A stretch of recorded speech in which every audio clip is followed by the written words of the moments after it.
नेपाल में 2 दिन के हिंसक प्रदर्शन और तख्तापलट के बाद सेना ने संभाली कानून व्यवस्था की कमान। नेपाल के सेना प्रमुख जनरल अशोक राज सिगदेल ने की शांति की अपील, कहा आकर बातचीत करे प्रदर्शनकारी।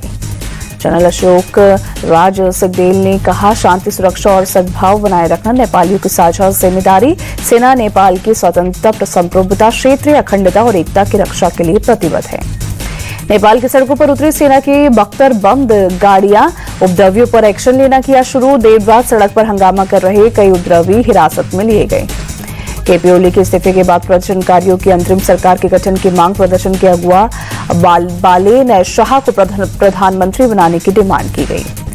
चंजी ने की देश में भ्रष्टाचार मुक्त कानून के शासन की मांग। प्रदर्शनकारियों पर गोली चलाने वाले पुलिस अफसरों पर एक्शन की भी मांग की। प्रदर्शनकारियों ने नेता बालेन शाह ने की शांति की अपील। प्रदर्शनकारियों से कहा आपके हत्यारे का इस्तीफा हो गया है, अब शांति का रास्ता बढ़ते।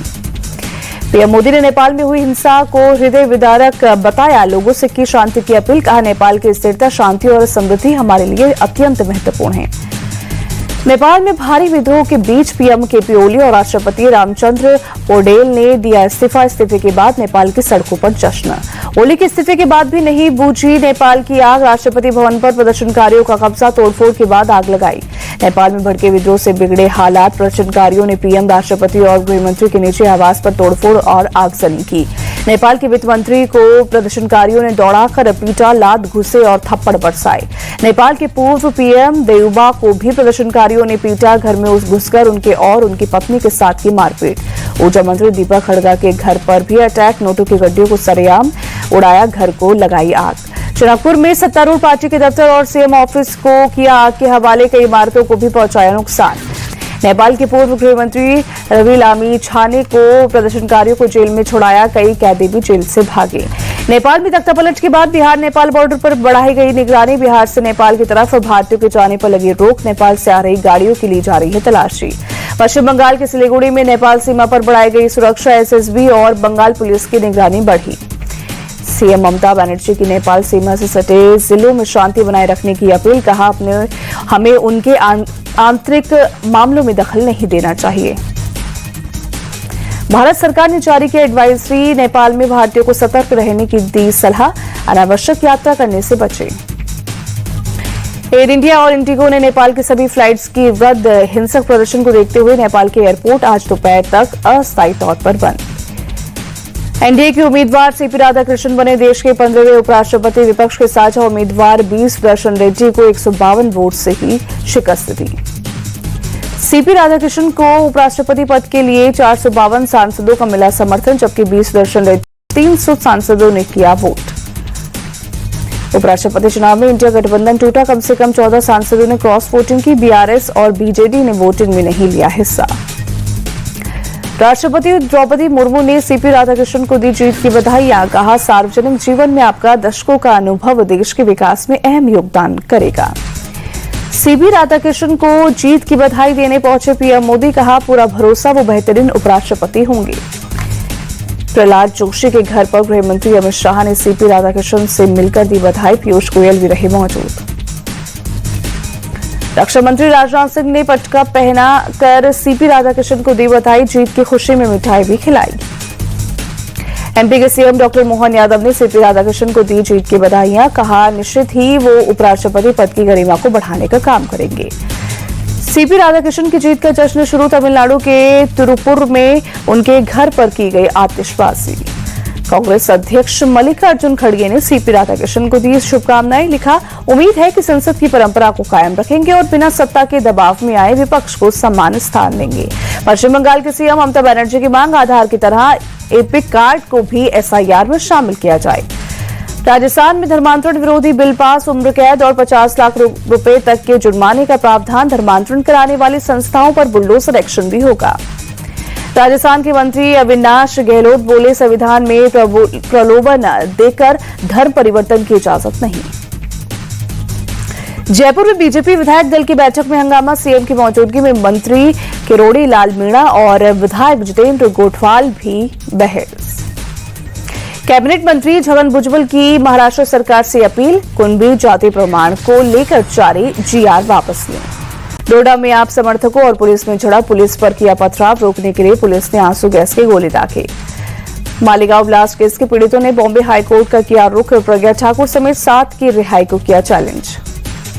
बिहार विधानसभा चुनाव से पहले सीएम नीतीश कुमार ने चला लोक लुभावन ऐलान का दावा। वहीं आंगनबाड़ी सेविका की सैलरी 7 से बढ़ाकर 9,000 की आंगनबाड़ी सहायिका को मिलेंगे 4 की जगह 4,500 रुपए। सीएम नीतीश कुमार ने 26 एजेंडे पर मोहर लगाकर बढ़ाई महागठबंधन की टेंशन। राजस्व कर्मचारी के 3,304 नए पद पर किए जाएंगे क्रिएट। वहीं 8,053 पंचायत में बनेंगे विवाह मंडप। सीएम नीतीश कुमार ने राज्य सरकार के कर्मचारियों का यात्रा भत्ता बढ़ाने का किया ऐलान।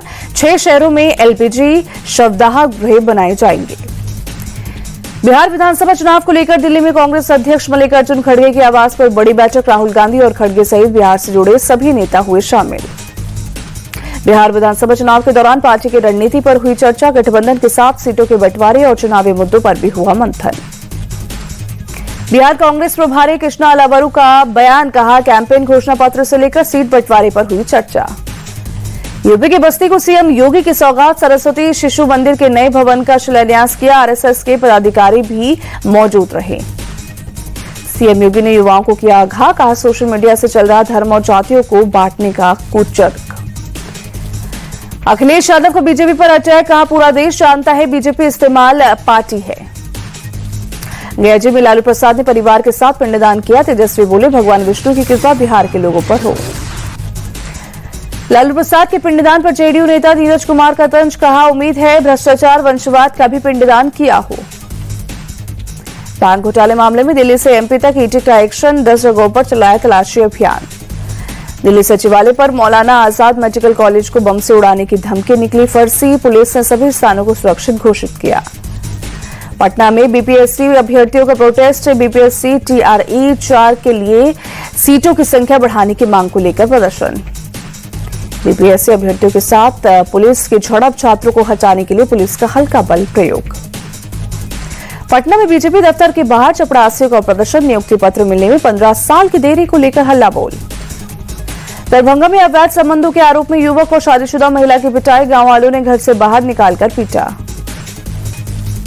मध्य प्रदेश के जबलपुर में गणेश विसर्जन जुलूस पर पथराव, आरोपी हिस्ट्री शीटर कृष्णा रजक गिरफ्तार। मुंबई के विक्रोली पार्कसाइड इलाके में धार्मिक पोस्टर पर विवाद, शिकायत करने वाले के घर को जलाने की कोशिश। मांडे जाने वाली बीजेपी डेलीगेशन पर कर्नाटक सीएम का तंज, कहा इनका काम शांति भंग करना है। यूपी के कासगंज में भंडारा खाने के बाद 100 से ज्यादा लोग हुए बीमार। खुद ही अपना अवैध अतिक्रमण हटाने से जुड़े संभल से सपा सांसद जयौर रहमान बर्क कोर्ट के 30 दिन के अल्टीमेटम के खत्म होने से पहले ही कार्रवाई। यूपी के फतेहपुर में धर्मांतरण के आरोपी की पुलिस से मुठभेड़, जवाबी फायरिंग में आरोपी शोएब के पैर में गोली लगी। हाईकोर्ट के आदेश पर नोएडा की धर्मांतरण पीड़ित महिला चेन्नई से बरामद, धर्मांतरण और जबरन निकाह के मुख्य आरोपी समेत 3 लोग गिरफ्तार। त्योहारी सीजन से पहले यूपी की मैनपुरी पुलिस की बड़ी कार्रवाई, 5 लाख के नकली देसी घी के साथ सप्लायर गिरफ्तार। ग्रेटर नोएडा के नॉलेज पार्क में शूट आउट, कॉलेज हॉस्टल में 2 छात्रों ने एक दूसरे को गोली मारी, एक की मौत, दूसरे की हालत गंभीर। पीएम मोदी का प्राकृतिक आपदा की मार झेल रहे हिमाचल प्रदेश को आर्थिक मरहम, प्रभावित इलाकों के लिए 1500 करोड़ रुपए की आर्थिक मदद का किया ऐलान। पीएम मोदी मंगलवार को बाढ़ बारिश से प्रभावित इलाकों का किया एरियल सर्वे। पीएम ने बाढ़ के दौरान जान गंवाने वाले मृतकों के परिवार को 2 लाख रुपए और घायलों के लिए 50,000 रुपए की मदद का ऐलान किया। पीएम मोदी 1 साल की बच्ची से भी मिले। प्राकृतिक आपदा में बच्ची को छोड़कर परिवार वालों की भी हो गई थी मौत। पीएम मोदी ने बच्ची को गोद में खिलाया। पीएम मोदी हिमाचल प्रदेश में तैनात एसडीआरएफ की टीम से किए मुलाकात। वहीं पीएम ने आपदा की घड़ी में उनके काम की तारीफ की। पीएम आपदा मित्र के सदस्यों से भी मिले। हिमाचल प्रदेश में 13 और 14 सितंबर को भारी बारिश की संभावना, राज्य के 9 जिलों में जारी किया गया बारिश का ऑरेंज अलर्ट। हिमाचल में आपदा से 5,000 करोड़ से ज्यादा का नुकसान, सीएम सुक्खू बोले हमने इस पीएम से विशेष राहत पैकेज की मांग की है। हिमाचल प्रदेश के बाद पीएम मोदी ने पंजाब को भी दिया आर्थिक राहत, 1600 करोड़ रुपए का किया ऐलान। बोले सरकार आपदा की घड़ी में पीड़ितों के साथ खड़ी है। पीएम मोदी ने पंजाब के बाढ़ प्रभावित इलाकों का किया एरियल सर्वे। पीएम ने राज्य में बाढ़ से हुए नुकसान का लिया जायजा। पंजाब में केंद्र सरकार के दिए आर्थिक पैकेज को लेकर राजनीति तेज। कांग्रेस ने इसे ऊंट के मुंह में जीरा कहा। आम आदमी पार्टी बोली हमने 20,000 की मांग की थी, मिले 1600 करोड़। पंजाब के गुरदासपुर में पानी के बीच से बॉर्डर की निगरानी। पंजाब में बॉर्डर पर करीब 100 पोस्ट पानी में डूबे। राजस्थान के जालौर में लूनी नदी में फंसे 23 लोग। एनडीआरएफ की टीम ने सभी को सुरक्षित किया रेस्क्यू। इम्फाल में भारी बारिश के बाढ़ के हालात बने। ऊपरी इलाके में हुई बारिश से पूर्वी इम्फाल में आई बाढ़। चारों तरफ दिखाई दे रहा है पानी ही पानी। गुजरात के बनासकांठा में भारी बारिश से कई इलाकों में बाढ़। कई गांवों में घुसा बाढ़ का पानी। लोगों को सुरक्षित जगह पहुंचाया गया। जम्मू कश्मीर के पुंछ में लैंडस्लाइड। निचले इलाकों में करीब 25 से 30 घरों को पहुंचा नुकसान। एप्पल के आईफोन 17 की सीरीज का खत्म हुआ इंतजार। एडवांस एआई फीचर्स, दमदार कैमरे और पावरफुल प्रोसेसर के साथ भारत सहित ग्लोबल मार्केट में किया गया लॉन्च। एप्पल ने 4 model iPhone 17, iPhone air, iPhone 17 pro और आईफोन 17 प्रो मैक्स किया लॉन्च। आईफोन 17 की शुरुआती कीमत करीब 83,000 रुपए है। भारत में 12 सितंबर से प्री ऑर्डर के लिए उपलब्ध भी होगी। अफगानिस्तान ने T20 एशिया कप में अपने अभियान का जीत के साथ किया आगाज। हांगकांग को 94 रन से हराया। अफगानिस्तान के 188 रन के जवाब में हांगकांग की टीम 94 रन ही बना सकी। अजमतुल्ला ने ताबड़तोड़ बल्लेबाजी करते हुए अफगानिस्तान की ओर से 20 गेंद में अर्धशतक चढ़ा। अपनी टीम के लिए T20 इंटरनेशनल पर सबसे तेज 50 लगाने वाले बल्लेबाज बने।